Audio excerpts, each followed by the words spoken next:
नाशिकच्या एका खासगी होम फायनान्स कंपनीच्या लॉकरमधून 222 खातेदारांचे दागिने गायब झाल्याचा प्रकार समोर आलाय।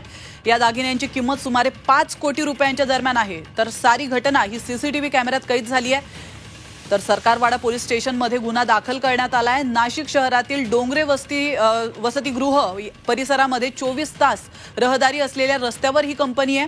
त्यामुळे खासगी बँका फायनान्स कंपन्यांचे लॉकर्स आणि त्यांची सुरक्षा ऐरणीवर आली आहे।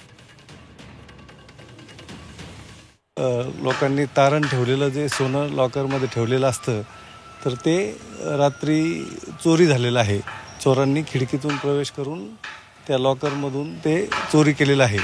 आणि दुसऱ्या दिवशी जेव्हा तिथल्या मॅनेजरने नवीन सोनं ठेवण्यासाठी लॉकर उघडलं तेव्हा त्यांच्या लक्षात आलं की पहिलं सोनं ठेवलेलं सर्व गायब झालेलं आहे।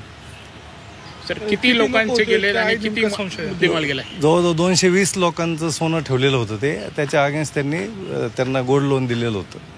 सर कितीचा मुद्देमाल होता अंदाजे? म्हणजे अंदाजे आतापर्यंत 4 कोटी 92 लाख रुपयांचं सोनं गेलेलं आहे अशी तक्रार आहे।